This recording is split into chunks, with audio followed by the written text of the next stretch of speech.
Salamat po at pagkakaan po kami. Alam po kami noon, hallelujah, presensya na ito sa aming alam taas. Kaya pagluto Diyos sa humilo sa aming buhay. Salamat po, Panginoon.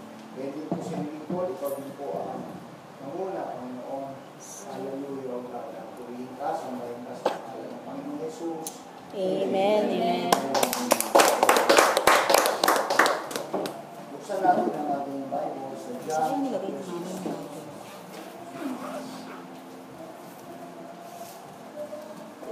John chapter 6 verse 27.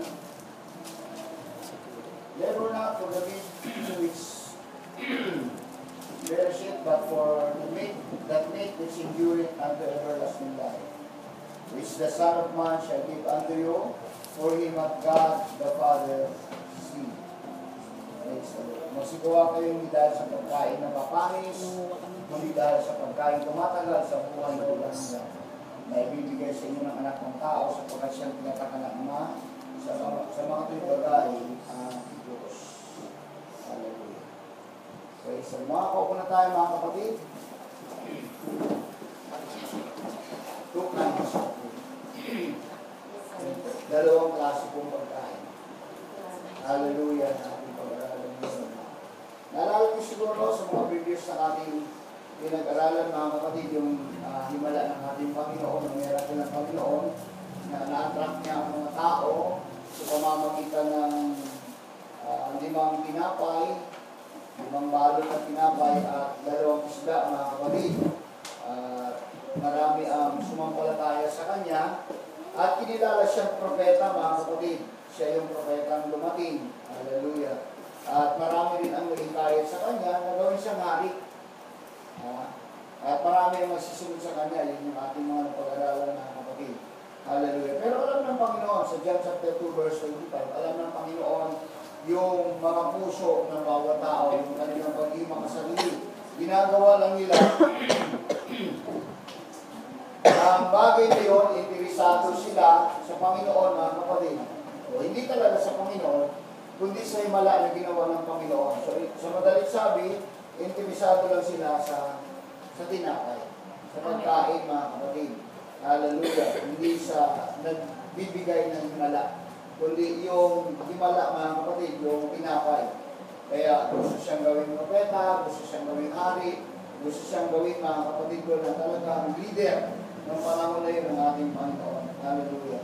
Kaya, pagkatapos na yun mga kapatid, kaya sinabi niya ito mga kapatid, kaya sinabi niya sa John chapter 6 verse 27, magsigawa kayo dahil sa pagkain. Magsigawa kayo hindi dahil sa pagkain na papanis, kundi dahil sa pagkain tumatagal sa buhay na walang hanggan. Kaya sinabi niya yun mga kapatid kasi nakuha niya ang mga puso ng mga tao. Nabasa niya. Marunong bumasa ang Panginoon eh. Nabasa niya ang mga puso ng mga tao na ang kanilang pagsunod lamang ay patungkol lang sa pagkain. Patungkol lang sa bread mga kapatid. Yun lang yung interesado. Doon lang sila interesado mga kapatid ko. Doon sa pinapay. Hallelujah. Kaya nga ngayon sa totoo lang mga kapatid, maraming church na nagdipala talaga social gospel, namumudbud ng pagkain kasi maraming sumusunod. Pag wala ng pagkain, umalis na. Nangyayari yun kasi alam din mga kapatid siguro ng mga tao na tagapanguna sa bawat simbahan na yun din yung pinagkaka-interesan ng mga tao kaya ginagawa yun mga kapatid. Everybody say amen? Amen. Hallelujah. Kaya nga ang Panginoon alam niya mga puso ng mga tao, mayroon silang pagkamang sarili, pinapay lang ng mga kapatid. Kaya ito yung tinuro ng ating Panginoon na kapatid na kasunod. Hallelujah. Na ipinakita niya yung 2 klaseng pagkain. Na gustong i-emphasize sa Panginoon dito mga kapatid sa text na ito, yung kapahayagan ng 2 klaseng pagkain mga kapatid. Ang isa lang pagkain na sisira, ang isa pagkain na nanatili sa buhay na walang hanggan. So ito yun mga kapatid. Ano ba yung mga pagkain mga kapatid ko na hindi nananatili o pagkain na sisira lang mga kapatid? Kung pag-usapan natin literal talaga, yun yung mga kinakain natin. Yun yung mga pang-araw-araw na kinakain natin mga kapatid. Hallelujah. Kahit na lagyan mo pa ng preservative, kahit na i-rec mo pa yan, masisira pa rin yan at masisira mga kapatid. Amen? Amen. So, hindi yan tumatagal mga kapatid. Yun yung nangyayari sa mga pagkain mga kapatid. Kaya nga, kung pag-usapan yung literal mga kapatid, kung pag-usapan naman mga kapatid ko, yung pagkain na kung saan mga kapatid, ipinapakain ngayon, hallelujah, at mga natutunan ng mga tao ngayon, yun naman yung human wisdom, yung pagiging selfish mga kapatid, hallelujah, at yung pagkain mga kapatid ko ng Pariseo raw mga kapatid na itinuturo. So ito yun, yung mga pinagkakaabalahan, pinagpapaguran ng mga tao mga kapatid, hallelujah, yan daw ay pansamantala lang na pagkain. Amen? Yan daw mga kapatid ko ay panlupa lang. Sabi nga ni Solomon mga kapatid, ay mayroong katapusan ito. Basahin natin ang sinabi ni Solomon sa Ecclesiastes chapter 1, verse 17. Ganito ang sinabi. At inihilig ko ang aking puso na makaalam ng karunungan at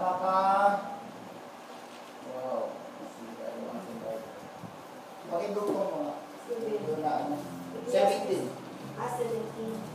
Verse 17. At inihilig ko ang aking puso na makaalam ng karunungan at makaalam ng kaululan at ng kamangbangan. Aking nahalata na ito man ay nauwi sa wala. Walang kabuluhan.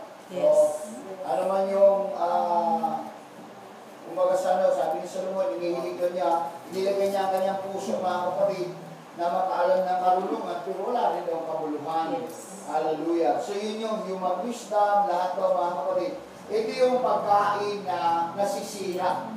Ito yung ating mga kinakain, ito yung mga ginagawa, ito yung mga pinagkakaabalahan ng mga tao, ito yung yaman ng tao. Lahat yan mga kapatid, yan daw ay nasisira mga kapatid. Kaya nga ang Panginoon, sabi niya mga kapatid, nasain niyo yung pagkain na hindi nasisira. Kasi yung pagkain na yan daw mga kapatid, ay nasisira yan, nawawala mga kapatid. Everybody say amen? Kaya sabi nga mga kapatid, pagka ito raw yung itutuon mo raw yung isipan mo rito mga kapatid, madali daw masira ito. Hallelujah. Pero hindi ibig sabihin daw mga kapatid ko, na hindi na tayo gagawa para sa bagay niya. Natural yun mga kapatid. Paano masustain yung buhay natin kung hindi tayo kakain. Kasi sinabi din naman ng Bible mga kapatid ko, hallelujah, na kailangan din na bawat pamilya, ang puno ay nagpo-provide sa pangangailangan din ng kanyang pamilya. Amen ba mga kapatid? Sabi ng 1 Timothy chapter 5 at verse 8. Hallelujah. Ganito ang sinabi ni Apostle Pablo. Sige, basa. Datapwat kung ang sino man ay hindi nagkakandili sa mga sariling kanya, lalong-lalo na sa kanyang sariling sabayan, ay tumanggi siya sa pananampalataya at lalong kasama kaysa hindi sa pananampalataya. Okay. At sinabi na ng 2 Thessalonians chapter 3, verse 10 to 12, ang tamad ay hindi pwede makainin. Yan din yung sinabi mga kapatid. Hallelujah. Pero, mga kapatid, ito yun. Hindi po pwedeng hindi naman gagawa, hindi po pwedeng hindi naman mga kapatid ko ay mahalagahan ang sinabi ni Apostol Pablo. Pero nga, mga kapatid ko, ang pinupunto rito ng ating Panginoon, hallelujah, kung ang buhay mo nakatuon doon at nakalimutan mo yung spiritual food sa buhay mo, yun naman yung isang problema. Kasi ito yung nangyayari sa mundo natin ngayon, di ba? Maging sa atin, huwag na tayo sa mundo, sa ating bansa, mga kapatid. Hallelujah. Mas priority ang mga bagay nito kaysa sa mga spiritual na bagay. Mas priority yung food, mga kapatid. Kaya nga, ang food yung pinag-aawayan. Diba? Pag pinag-usapan yung food, pag pinag-usapan yung bread, pinag-aawayan yan, mga kapatid. Talagang marami ang nagkanasan yan, mga kapatid ko. Dahil sa pagkain. Amen? Yun yung sumatotal, mga kapatid. Kaya nga, hindi ibig sabihin na hindi mo pagnanasahan yun, hindi ibig sabihin na hindi ka gagawa, mga kapatid. Pero, ang pinupunto ng Panginoon na huwag mong makakalimutan, mga kapatid ko, yung mga pagkain na hindi nasisira. Para sa buhay daw na walang hanggan, mga kapatid. At hindi daw yung magiging priority mga kapatid ko sa buhay na yun. Although kailangan, pero ito, hindi mo raw pwedeng, kasi ang napakaraming tao ngayon, mas kalimutan pa ang paglilingkod sa Diyos kaysa sa bread. Pero ang sabi ng Panginoon, di ba, malinaw sa 6:33 ng Mateo, but seek ye first the kingdom of God and His righteousness, and all these things shall be added unto you. Ito yung pananampalataya sa matter of faith, mga kapatid, sa salitang ito. Kasi ang pananampalataya, mga kapatid ko, ay masabi natin, pagka mayroon tayong pananampalataya, pantay ang tingin natin, pantay ang turing natin, mga kapatid. Hindi ibig sabihin pabayaan mo itong isa, pero huwag mo rin pabayaan itong isa. Pero kung ito mapapabayaan mo, mga kapatid, dahil nakapokus ka dito sa isa, yun yung isang problema. Amen. Amen? Masisira na yung sinabi ng ating Panginoon, mga kapatid. Hallelujah. Kaya nga, mayroon dalawang babae, mga kapatid ko, sinaway siya ng Panginoon. Sa Bible, meron dalawang babae, si Martha at si Maria. Sinaway siya ng Panginoon kasi ang tinutukan niya talaga pagkain. Ha? Okay, basahin natin, mga kapatid. Ipapaunawa ko sa inyo mabuti. Bakit kailangan bakit gusto ng Panginoon salita mo na ng Diyos ang pakinggan, mga kapatid? Sa senaryo yun, Luke chapter 10, verse 38 to 42. Pakibasa, sige. 38-42. Sa pagyaman niya nila ng kanilang lakad ay pumasok siya sa isang mayon at isang babae na nagnangalang ay tinanggap siya sa kanyang bahay. At siya ay may isang kapatid na tinatawag na Maria na ubo rin naman sa mga paanan ng Panginoon at pinakikinggan ang kanyang salita. Ngunit si Martha ay naliligalig sa maraming paglilingkod at siya ay lumapit sa kanya at sinabi, Panginoon, wala ba kang anuman sa iyo? Napabayaan ako ng aking kapatid na babae na maglingkod na mag-isa. Iutos mo nga sa kanya na ako'y tulungan niya. Datapot sumagot ang Panginoon at sinabi sa kanya, Martha, Martha, naliligalig ka at nababagabag tungkol sa maraming bagay. Datapot isang bagay ang kinakailangan sapagkat pinili ni Maria ang magaling na bahagi ang hindi aalisin sa kanya. Tatanungin ko kayo. Bakit question ni Jesus si Martha, samantalang pareho naman sila ng ginagawa? Yung isa, nagluluto, yung isa, nasa harapan ng Panginoon. Bakit? Siyempre, Pastor, gusto ng Panginoon, Pastor, na siya ang priority sa buhay. Priority ang Panginoon. Yes, siyempre, priority ang Panginoon. Pero bakit sinaway niya si Martha? Kasi minsan lang naman po siya. Anong senaryo ng pagkakataon niya? Minsan lang po kasi. Ano yung ginagawa nila ng pagkakataon niya? Kasi, Yung pagkakataon na yun, Bible study yun. Kaya bumisita siya para mag-aaral ng salita ng Diyos. Diba? So, ibig sabihin, ang gusto ng Panginoon, pag Bible study, pagluto-luto. Buha nyo? Yun yun. So, ibig sabihin, priority nga yun eh. Ang makinig muna sila ng salita ng Diyos. Hindi naman inuto sa bahay, magluto ka, Martha eh. Ba't naliligalit ka? Hindi naman nagugutom. Walang nalang sabihin ng ban. Hindi naman ako gutom eh. Ako ka nagbibigay ng pagkain eh. Oh. So, yun yung pinupunto ron. Kaya nga, nakatuon doon na gusto ng Panginoon, makinig muna sila. Kaya nga sabi ng Martha, naliligalit ka sa mga bagay. Ito si Maria, siya yung pinili niya, yung magaling. Ang makinig. Makinig ng salita ng Diyos. Kasi, yung panahon na yun, hindi naman mga kapatid kainan. Kung kainan. Ha? Kung Bible study.